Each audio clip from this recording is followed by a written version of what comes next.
Hello everyone. Guys, I'm talking about two stocks. This is not any recommendation to sell or not even to buy. This is just what is happening based on facts पे जो हो रहा है उस पर मैं बात कर रहा हूँ। तो पहला स्टॉक है ICICI लोम्बार्ड, जिसको एक बहुत प्रसिद्ध राइटर कम फंड मैनेजर आईलॉम करके बोलते हैं। आप समझ ही गए होंगे। उनका बहुचर्चित बहु फेवरेट स्टॉक है। ये पिछले एक साल में in the last 1 year this has run up around, आप चेक करो, 25-30% चला है। कभी चलता नहीं है ये स्टॉक। इतने भी अच्छे नंबर्स आए, क्वार्टरली रिजल्ट्स आए, you will never see this flying.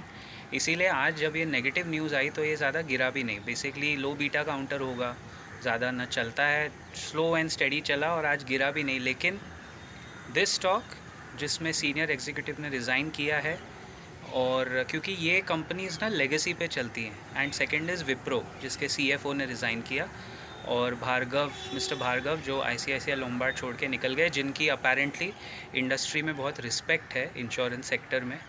अब जब ऐसे एक टाइम आता है when two senior people resign like that, stock के ऊपर डेफिनेटली एक प्रेशर पॉइंट बढ़ता है। स्टॉक्स प्रेशर में आते हैं, डिलीवरी बेस्ड सेलिंग उसमें हो सकती है। It will be interesting to see ICICI Lombard में कितनी होती है, बट डेफिनेटली विप्रो जैसी कंपनी जो वैसे ही बहुत टूटा हुआ स्टॉक है for various reasons. I mean company का पूरा फोकस मेरे ख्याल से philanthropy and donations and Azim Premji की लेगेसी उसी पे आ गया। I don't think they are competitive any more. और अभी ऐसे माहौल में जहाँ विप्रो वैसे ही स्ट्रगल कर रहा था, सीएफओ का निकल जाना, it gives a very bad signal message, indirect subconscious message जो आप मार्केट में दे रहे हो, बहुत गलत दे रहे हो।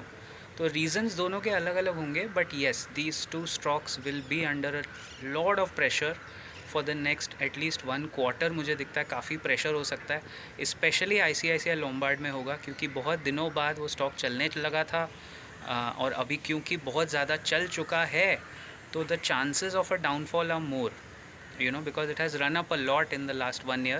A lot मतलब it's not a lot for other stocks के कंपेयर में तो 30% ही चला है, लेकिन अपने खुद के कैपेसिटी एब्सोल्यूट कंपैरिजन में खुद से कंपेयर करें आईसीआईसीआई लोम्बार्ड के परफॉर्मेंस से, तो काफ़ी चल चुका है। 30-40% for them is a lot in a year.